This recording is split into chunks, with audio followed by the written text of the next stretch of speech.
Ayọ̀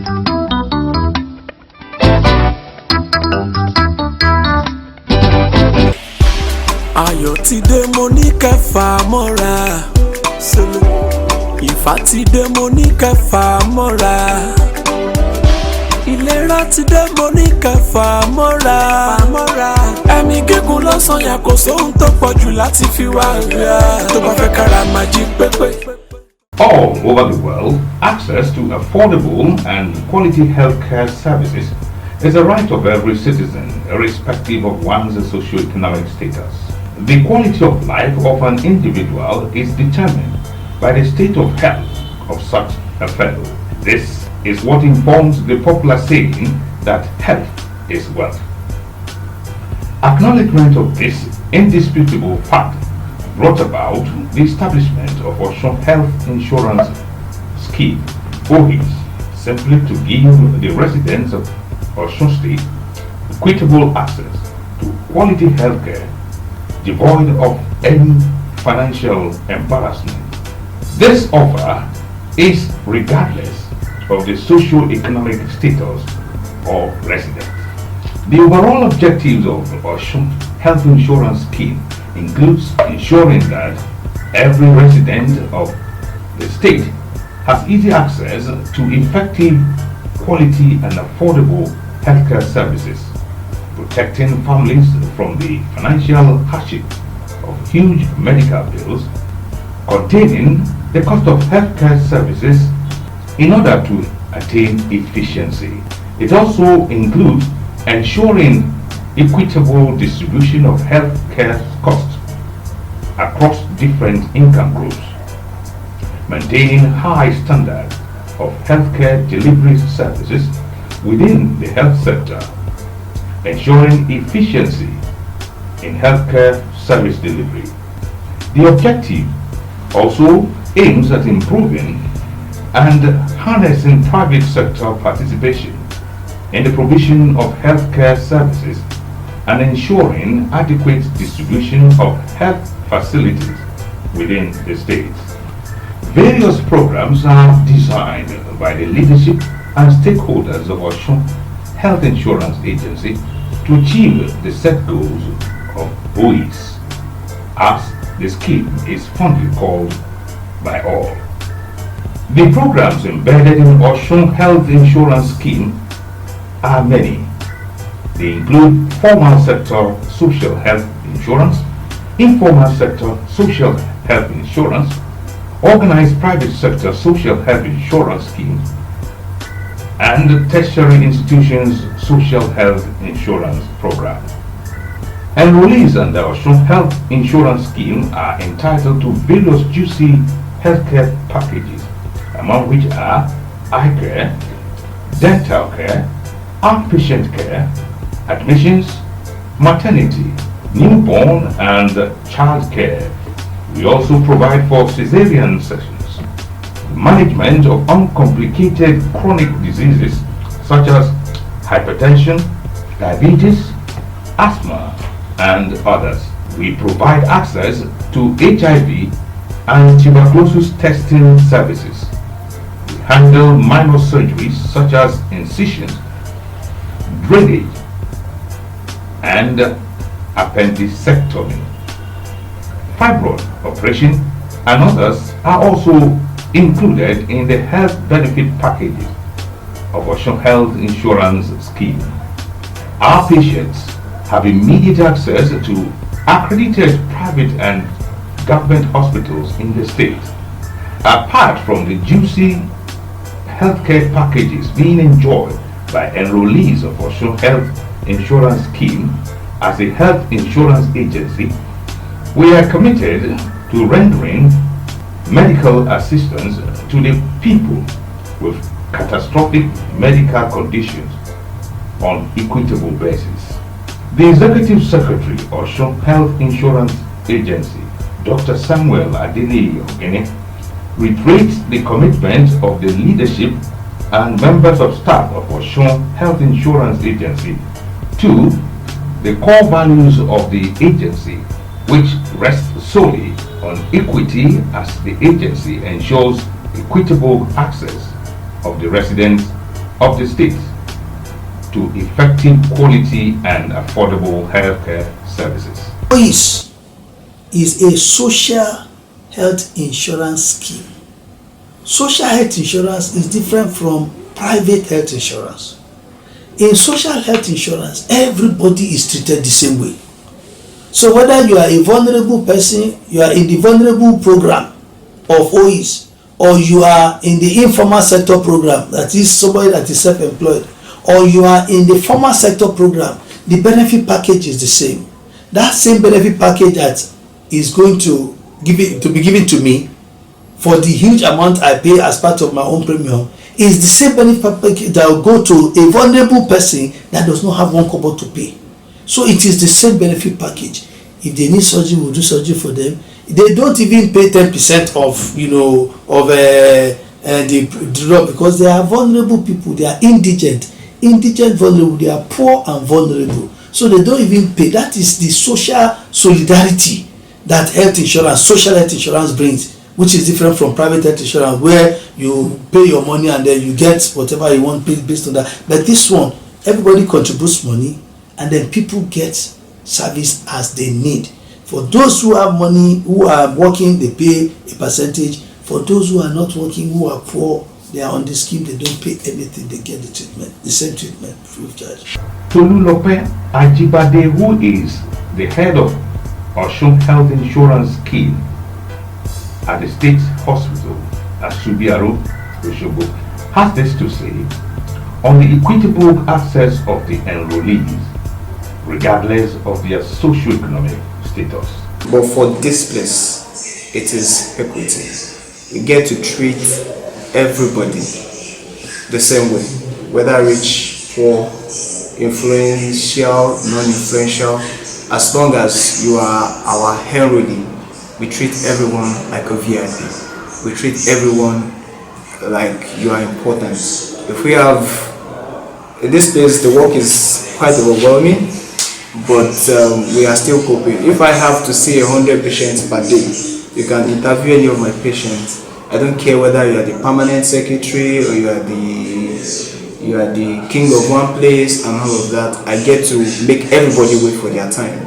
So that way, it gives everyone a sense of belonging.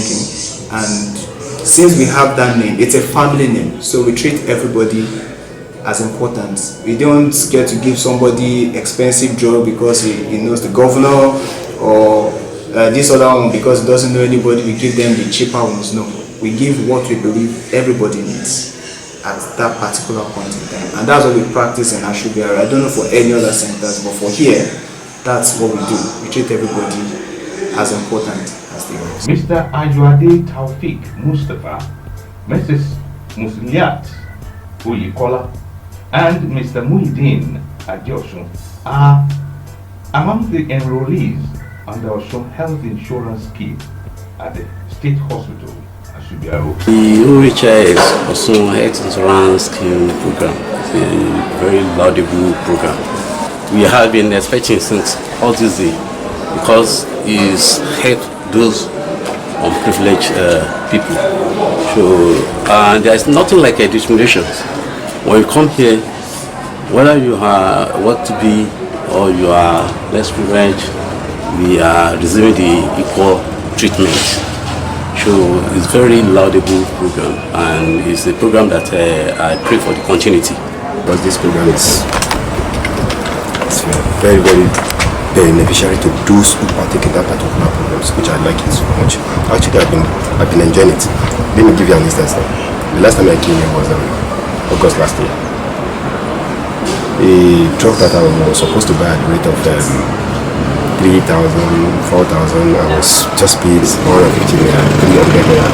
So put it into consideration to the one outside there, it's quite different. So we really enjoy it. It's very, very okay. I will enjoy the people out there to partake in this particular program because it reduces a lot of cost. Makes sense. This is what we are talking about, the government. Soldier go, soldier come. Barak remain the same. If a governor, the incumbent governor, is consolidating on the previous administration, and he could be able to even advance on what he has already done, on what is on the ground. And in fact, it's a good project. It's a good project. That is what we work with. That is what the masses can benefit from them. I think it's a good news. I give it to them if they can do something on the job. You have heard it all, indeed from the horse's own mouth. What else are you waiting for than to be an enrollee today, so as to enjoy all the good health packages Osun Health Insurance Scheme (OHIS) provides, indeed at your beck and call.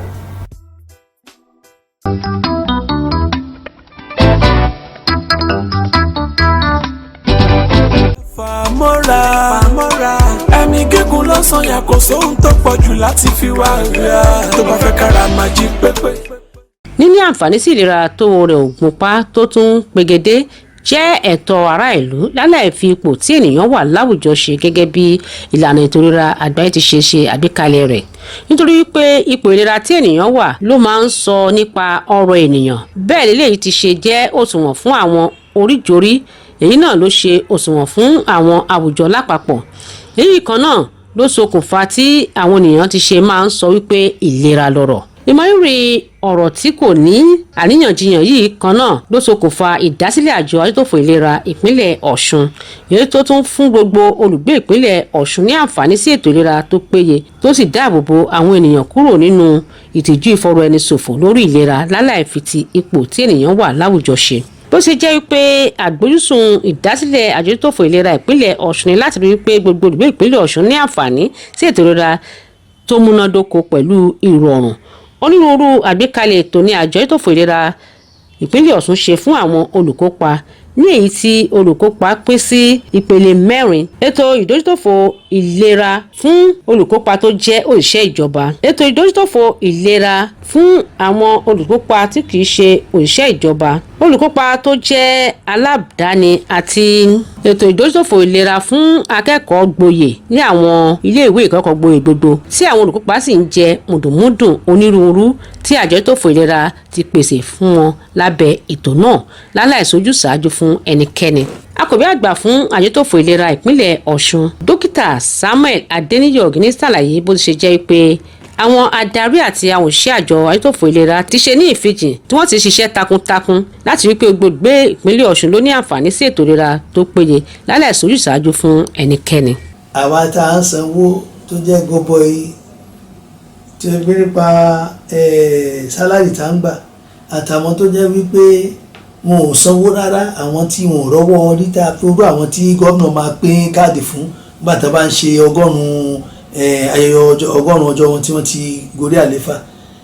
Nǹkan kan náà lájọ máa jàǹfààní, iṣẹ́ abẹ ni o, oògùn ni o, àyẹ̀wò ni o, gbogbo ètò tọ́ sí mi òun náà ló tọ́ sí ẹ tó jẹ́ wípé kò san kọ́bọ̀, tó jẹ́ pé kò rọ́wọ́ rí. Nǹkan tá ń pè ní social solidarity ní health insurance òun nìyẹn. Health insurance tiwa kì í ṣe èyí tó jẹ́ pé bówó mi bá ṣe pọ̀ tó ní ìgbádùn tí máa gbánú ẹ̀ ṣe máa pọ̀ tó ń hùn. Health insurance tiwa a ti ṣe pé nǹkan tí a kó sínú àpò fún gbogbo yẹn láti jẹ àǹfààní ẹ̀ nìyẹn. So ẹnikẹ́ni tá a bá ti fi ọwọ́ sí wípé ìwọ yìí o, yálà pé ó sanwó gẹ́gẹ́ bí òṣìṣẹ́ ìjọba ni o, àbí ó sanwó gẹ́gẹ́ bí òṣìṣẹ́ àdáni ni o, àbí inú àwọn tó jẹ́ pé wọn ò rọ́wọ́ rí tí a ti lọ fòun tẹ̀tẹ̀ wípé amọ̀pẹ́ nìyí lóòótọ́ kò rọ́wọ́ rí, ó sì ra ẹ̀sán, tá a bá sì tọ́jú ẹ̀ yóò kú ni. Tá a bá ti ṣe gbogbo ẹnikẹ́ni tó bá ti wà lábẹ́ adójútòfò ìlera nípínlẹ̀ Ọ̀ṣun létò yẹn, nǹkan kan náà jọra jọ máa gbà, àti iṣẹ́ abẹ ni, àti oògùn ni, àtàyẹ̀wò ni, èyí tí máa gbà lẹ́yìn tí ò rọ́wọ́ rí náà máa gbà. Ìyẹn dẹ̀ ní nǹkan t'Ọlọ́run fẹ́ ká máa pèsè fún àwọn tó jẹ́ wípé ó kù díẹ̀ káàtó láwùjọ. Ìyẹn ni solidarity ti health insurance ti ìpínlẹ̀ Ọ̀ṣun yẹn, adójútòfò ìlera nípínlẹ̀ Ọ̀ṣun tí ó dúró fún. Dókítà Tolúlọpẹ́ Ajíbádé tó jẹ́ dókítà tó ń darí ẹ̀ka ajótòfò ìlera ní ilé ìwòsàn ìjọba Asubiaro ní ìpínlẹ̀ Ọ̀ṣun náà ṣàlàyé bí ilé ìwòsàn ìjọba náà kò ti ṣe yan ẹnikẹ́ni nípọ̀sí nípa pípèsè ìlera tó péye fún gbogbo olùkópa lábẹ́ ètò ìdójútòfò ìlera ní ìpínlẹ̀ Ọ̀ṣun. Lọ́dọ̀ tiwa èmi ò mọ hospital bòmí o, ṣùgbọ́n lọ́dọ̀ tiwa l'Asubiaro níbí èmi ò ń fún èèyàn kankan ní ààyè èyí mo máa ń ṣe débi pé kódà àwọn òṣìṣẹ́ tájọ ń ṣiṣẹ́ lọ hospital ń bì tán bá dé mo máa ń gbìyànjú láti jẹ́ kọ́ wọn pé àwọn èèyàn tó ń wá náà sọ hospital ń bì àwọn náà ń ṣiṣẹ́ nìkan náà ni lójú tèmi tẹ́ni ẹ bá ti wà nínú mọ̀lẹ́bí wa mọ̀lẹ́bí tá à ń pè ní Osun health insurance scheme ẹni yẹn ó ti ṣe pàtàkì tá bá ti gbọ́ orúkọ yẹn a gbọ́dọ̀ dìde a gbọ́dọ̀ ràn ẹni ẹ lọ́wọ́ ìbá àṣàrò ìbá àṣọ̀sán tá bá ní àwọn èèyàn tó ń jókòó kò sí pé èèyàn kan ní ó mọ èèyàn kan ló wá láti ibì kan àbí nǹkan kan kálukú wá dúró de àsìkò ẹ̀ tó bá dẹ̀ jẹ́ pé ẹni tó ní ètò ìtọ́jú kíákíá àbá máa rí gbogbo àwọn èèyàn lọ ìbá máa mọ èèyàn kankan kódà kó jẹ́ ẹni tó ń tọrọ bárà a gbọ́dọ̀ dìde ká fún ní ìtọ́jú tó péye ìgbọ́n pé à ń ya èèyàn kan sọ́tọ̀ ayé èèyàn kan sódówó sọ́tọ̀ àmọ́ mi ò mọ̀ nǹkan tó ń jẹ́ bẹ́ẹ̀ èmi ò tiẹ̀ ń wo iṣẹ́ tẹ́nì kankan ṣe tẹ́ni ẹ bá ṣàti jẹ́ pé oríṣi ló ń ṣe a gbọ́dọ̀ dà lọ so kò sí yàtọ̀ láàrin olówó lọ́dọ̀ tiwa àparò kan ọ̀gá ju kan. Ara àwọn olùkópa nínú ètò àjútòfò ìlera tó ń lo ilé ìwòsàn ìjọba Subiaro ní ìlú Òṣogbo ni ọ̀gbẹ́ni Ayọ̀adé Taofik Mustapha, ìyáàfin Musiliat Oyèkọ́lá àti ọ̀gbẹ́ni Muideen Adéọ̀sùn. OHIS ètò ìlera olójútòfò ìlera ètò tó dáa gidi gan ni ètò tó sì jẹ́ tó yẹ kí gbogbo àwọn state tí ò bá ti máa ṣerú nǹkan bẹ́ẹ̀ yẹn tó yẹ kí wọ́n máa ṣe ni because ètò yìí wà fún àwọn mẹ̀kúnnù jù tí ò rí ọwọ́ rí tó jẹ́ pé tí a bá àti mẹ̀kúnnù kò jẹ́ ká dá mẹ̀kúnnù mọ̀ kò jẹ́ ká dá olówó mọ̀ tó bá ti dibi pé nípa ìlera so ìmílẹ̀ tó bá ti ń débi báyìí ni wọ́n dá wa lóhùn bàbá ń ṣe ń sọ pé nǹkan báyìí ní í ṣe wá o pápápá wọn dá wa lóhùn kò sí pé bóyá olówó ni wọ́n ní o mẹ̀kúnnù ni wọ́n ní o once tó ti rẹ́gísítà fún ètò yìí pápápá ìṣẹ́jú fún fáàkì òun pẹ́ gan tí a máa fi kúrò mẹ́ so mo rọ àwọn ìjọba wa pé irú ètò báyìí kí wọ́n má jẹ́ kó wú kó jẹ́ nǹkan tí ó máa continue. ṣe rí ètò ìlera tó ń fún àwa òṣìṣẹ́ yìí ìgbà mi ò lè má sòrò lọ́wọ́ sóyè oògùn sì wọ́n ní ilé oògùn ní ìsìn ní ìta bó tá a bá dé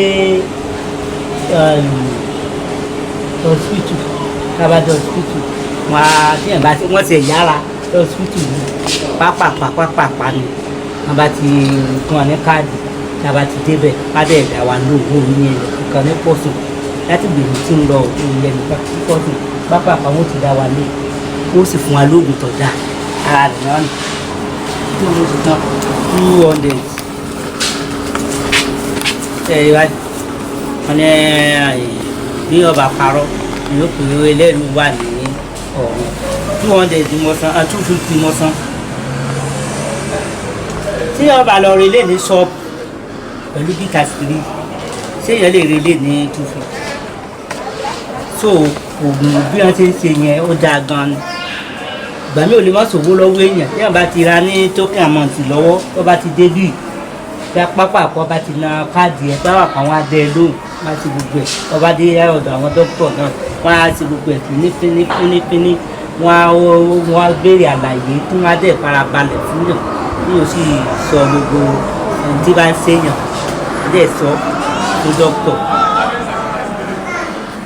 ìyá dẹ̀ sọ fún dókítà wọ́n á dẹ̀ kọ oògùn wọ́n bá sì ti dé di pharmacist náà kíákíá náà wọ́n á fún wa ní oògùn so ó dáa bí wọ́n ṣe ń ṣe gọ́fìnà tó ṣe ronú eléyìí tó gbé adójútó akíyò ní ìrògùn lọ́hùn mọ́ ilé àtọ̀nà rẹ̀ kò ní bàjẹ́ tó adúpẹ́ lọ́wọ́ àwọn tó ṣe ètò yìí kí wọ́n ronú kí wọ́n fi ṣe ètò yìí tó ti bá mu adúpẹ́ lọ́wọ́ wọn o kò ní dààmú wọ́n máa tẹ̀síwájú ní rere. mo jẹ́ ọ̀kan lára àwọn tí ó jẹ àǹfààní Osun health insurance scheme through wife mi program yìí dá gan lọ́pọ̀lọpọ̀ ó ran àwọn masses àwọn ará ìlú lọ́wọ́ pàápàá jùlọ mo kí ẹni tó dá program yìí sílẹ̀ Alhaji Isiaka Gboyega Oyetola fún àgbékalẹ̀ irú ètò báyìí káwọn aráàlú lè dàgbàní síbẹ̀síbẹ̀ pẹ̀lú nǹkan tí gómìnà tuntun wà lójú ọpọ́n náà ń ṣe lọ́wọ́ pẹ̀lú bó ṣe fẹ́ ran ọ̀pọ̀lọpọ̀ èèyàn lọ́wọ́ lórí new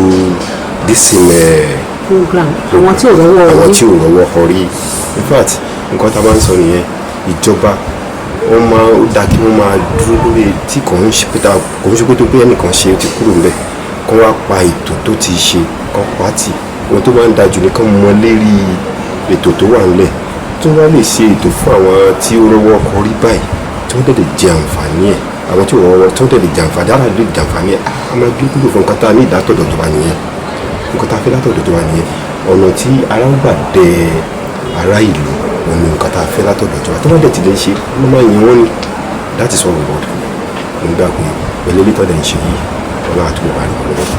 gẹ́gẹ́ bí àwọn olùkópa nínú ètò ìdójútòfò ìlera ní ìpínlẹ̀ Ọ̀ṣun ti ṣe jẹ́rìí sí mùdùnmúdùn gbogbo tó sodo sínú ìkópa nínú ìdójútòfò ìlera tí àwọn sì ń jàǹfààní rẹ̀ ẹ̀yin náà tara kánkán láti lọ forúkọsílẹ̀ láti lè máa jàǹfààní ìlera tó péye pẹ̀lú owó péréte ìlera lọ́rọ̀.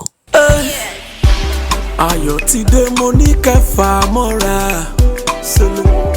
ìfà ti dé mo ní kẹfà mọ́ra ìlera ti dé mo ní kẹfà mọ́ra ẹ̀mí gígùn lọ́sàn yà kò sóhun tó pọ̀ jù láti fi wá rẹ̀ tó bá fẹ́ kára máa jí pépé tọkọtaya kẹ́ máa ta kébé kálàáfíà àwọn ọmọ kó dẹ̀ pé péré kiri ayé yìí kó lè wọlé wá.